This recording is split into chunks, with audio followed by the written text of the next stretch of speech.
It's not as easy as it sounds. I know it's not. I know. Okay, because I've been on the other side. I've done both. I've rented and I've owned property and done both. And when you have somebody in there who's playing games with you, won't pay the rent on time, is damaging your property, or you don't know what's going on, they're not telling the truth. When your gut just tells you they're pulling the wool over the property manager's eyes or something like that. It's a hard game because you're stuck in a contract and they have more rights than the landlord does, right? And it's your property and you're taking the risk. And if you've got a loan on the property, it's a tricky balance too to make sure it's positive, because if they want to always bring in a professional, like, there's cockroaches in the coming in and it's just from the garden, a $7 can or more team will get rid of them, but they want to bring in a professional $220.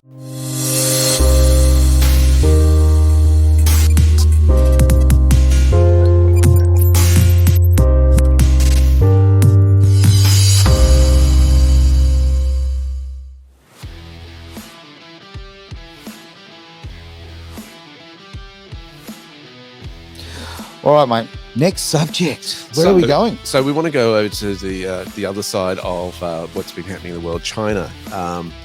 They have pledged $42 billion in a slew of measures to support the struggling property sector. I think a lot of people are not quite aware of what's happening in China. It's always difficult to really understand from a communist nation what's actually going on internally. They don't like to lose face culturally. I get that, and we're not out to rub anybody's shame and nose in the dirt or anything like that. It's a case of understanding what is going on geopolitically so you can make smarter decisions, of course, in finance. They've got a real problem in the property sector. They have just built over the years cities and cities without anybody living in them. That's amazing, then they've had situations where their own local people have had difficulty to get into the houses that they were built. They generally pay them up front before they're built, and then they can't get in them. What they're doing is the People's Bank of China is providing 300 billion yuan to financial institutions to lend to local state-owned enterprises so they can buy unsold apartments that have already been built. On Friday, the PBOC removed a floor in mortgage interest rates and lowered the minimum down payment ratio for first and second time home buyers. I think they need to send some of those apartments over to here to Australia. We could do with a few of them. We really could. And look, we're big on containers here in WA. Throw one in a container or three. Send them over. Yeah, oh, wow. And that highway of the sea that comes into the Fremantle port, we could do with a few more buildings on there. Just a few on that front. I want to actually throw out too, and this is very difficult because, okay, we've already just had a real go at Labor, so I don't want to be promoting Liberal, right? But I'll tell you right now, enjoyed some aspects of Dutton's speech. I love the fact that he said that he wants to put a 2-year ban on foreign purchases of residential properties here in Australia. That is a genuinely, now people go, oh my God, it's racist. No, it's not. No, you know what? You need to. We need to fix this problem.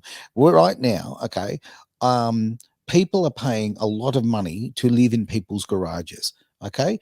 And this is real. It was an option for me. It was something that I actually had to look at. Do I want to live in someone's garage? Right. Because you can't find a house, right? Yeah. It's and depending on which demographic you fit in, it becomes even harder. It is. And I think what they've done, okay, so I think it's a medium to long-term solution that Dutton's put out there. And it all helps. I also think what they've done in terms of, hey, loosening rules around granny flats and setting them up has helped somewhat. But you're exactly right. That's not going to fit every family situation. Somebody with numerous children can't fit in a granny flat. So I don't think they still have got the immediate fix yet. It's like the building sector has got to catch up, and we're seeing holes in the system. Yeah. The other difficult fit of that is that the risk builders take to do what they do is huge. In dealing with the banks, if there's any downturn in the economy, loans are drawn out of that sector first in terms of building development. Is that right? Yep. Okay. And so there's a big vulnerability in that space where banks will go, right, we're not going to lend out as much as we have before. So it's a tough one being a builder and trying to keep up with the supply and demands of it. It's good in that sense that there's a demand for what they do. It's tough on the sense that if there's a global implications going on, that can really affect what's going on. And because Australia is so reliant on importing things for building trades and that sort of stuff, they're not manufactured locally. If there are supply chain issues, as we saw a couple of years ago, it slows the sector down even further. So, look, it's not actually a couple of years ago. It's still happening today. So I've got a mate who works for one of the major supermarket chains, and they are constantly getting these and they are ridiculous. Like, okay, just dry it out and fertilize the lawn. This story is such bull, right? But there seems to be a lot of trains that get derailed now. A lot of trains. A lot of flooding in the middle of summer too. And barges floating into bridges just too. Crazy. Isn't it interesting, right? So they get emails on a regular basis saying, that we're not getting XYZ because there's been a derailment, right? Now, the derailment is this in Australia? In Australia. Yeah. How come these aren't making the headlines? I was just going to make that point. So you've got stuff in the east, can't get it to the west. We hear about it in the US, but not here in our own backyard. Yeah. Well, it's subtle over here, isn't it? Very subtle. But look, our media is a joke in Australia. We know that. If you want to, if you've got a story that happens after 3 p.m. on a Friday, okay, you're not going to see it. Okay, not till Monday afternoon, Monday evening. If it's still hot by then. If it's still hot, exactly right. Like, I mean, I remember. Okay, just a little self-indulgent moment here.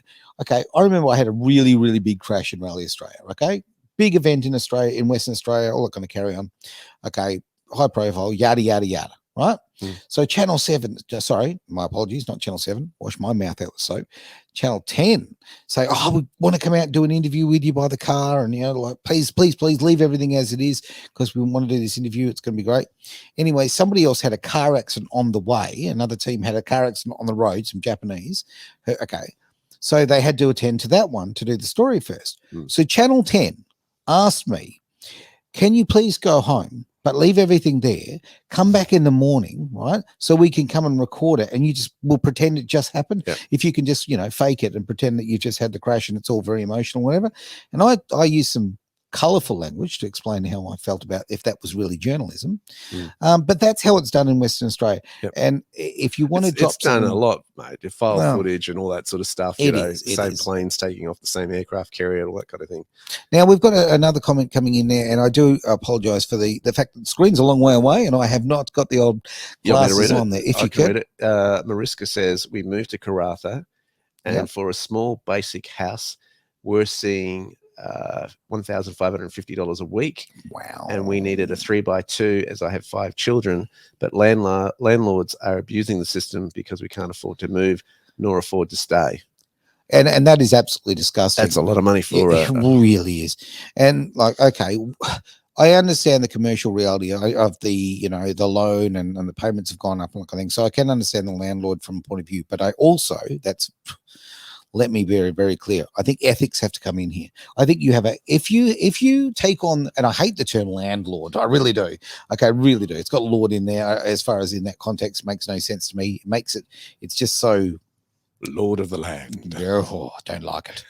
So Australian, mate. G'day, mate. If you're an aristocrat, I learn it a little differently. That's right. I very much so. But I think there's an ethical responsibility you have. If you take on that role as a person who owns property, who is renting it to others, you need to have a community mind. And I understand free enterprise. I'm very much for it. But when you are just pulling the piss, and that is pulling the piss. Well, Aaron, rents up there have always been high. They have, right? I know. Especially in a mining boom type of thing. I think, and look, I'm not justifying what Mariska is going through here, but they've always been high in that sector, always above what they would pay in Perth, no doubt about and the CBDs, right? Yeah, because they're making big money up there. There's not as much choice in terms of land, so supply and demand. Look, I feel for her. I mean, that's a big chunk of your household budget going, even if you are on big dollars of over $1,500 a week. But, I mean, yeah, so. I get it. It's also on the other side, a landlord. It's not as easy as it sounds. I know it's not. I know. Okay, because I've been on the other side. I've done both. I rented and I've owned property and done both. And when you have somebody in there who's playing games with you, won't pay the rent on time, is damaging your property, or you don't know what's going on, they're not telling the truth. When your gut just tells you they're pulling the wool over the property manager's eyes or something like that. It's a hard game because you're stuck in a contract and they have more rights than the landlord does, right? And it's your property and you're taking the risk. And if you've got a loan on the property, it's a tricky balance too to make sure it's positive, because if they want to always bring in a professional, like, there's cockroaches in the coming in, it's just from the garden, a $7 can of Mortein will get rid of them, but they want to bring in a professional $220, right? Yep. Minimum these days to do that. And it's like, that's going to cost me a lot in terms of the profits of what we're doing here. But this is also, we're going to talk about the middleman situation when you've got the estate agent who's pulling the Mickey, right? Because what happens here is, for argument's sake, our old premise where Ed used to be, okay, for 18 months we had a problem with a toilet, right? Okay, it was playing up like a carrion, and they sent somebody out to assess whether or not the cistern needed replacing. Now, anybody with half a brain goes, the cistern's buggered, right? It's old, it needs replacing. So they sent someone out and they assessed it. Now, that costs more than the cistern. Where is the intelligence here, right? And, this is what that is, the middleman, it's the agent deliberately making income. Everybody wants a piece of the pie. I was in a worse situation. I used to run a US property syndication. Oh, wow. And we had one of the property managers looking after one of our properties, supposedly looking after one of our properties. We weren't getting paid. The money wasn't coming through. And I kept saying to the guy who was looking after us, there's something not right here. Sure. 6 months later, going, there's something going on. We did some background research on this individual, found out that they were stealing money from anybody who was outside of the state. Wow. Right? Just wasn't paying them. So we weren't getting our cut of rent. They were pocketing it all. Boy, we had to move that quick. And you go, what do you do here? Do you take this person to court over it? Is it worth all the legal expenses or not? Or you just cut your losses and move on? Sure. Thankfully, we didn't have those properties under mortgage. Those were owned outright. But it cost us huge time, right? Of course it would. And so there's always it's got to be a win-win for everybody. It's really simple for a landlord. All they want to know is, one, the house is being looked after and they're getting paid on time. That's really that simple for them. Of course. For the tenant, hey, look after them. Treat it as your own place, right? In the sense of, you're going to do the gardens.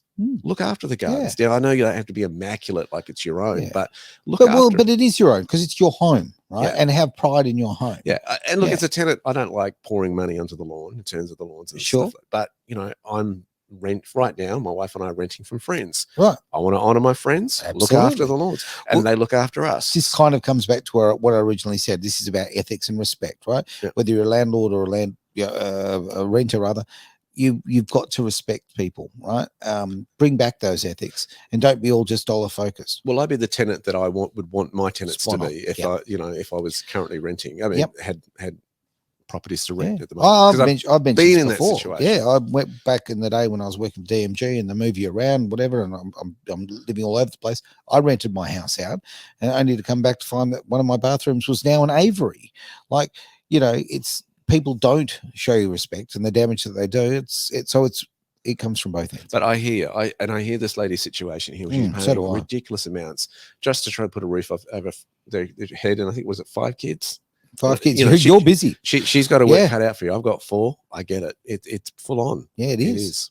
It is. Well, I think after 3, it stops being parenting. It becomes more a military sort of, organization.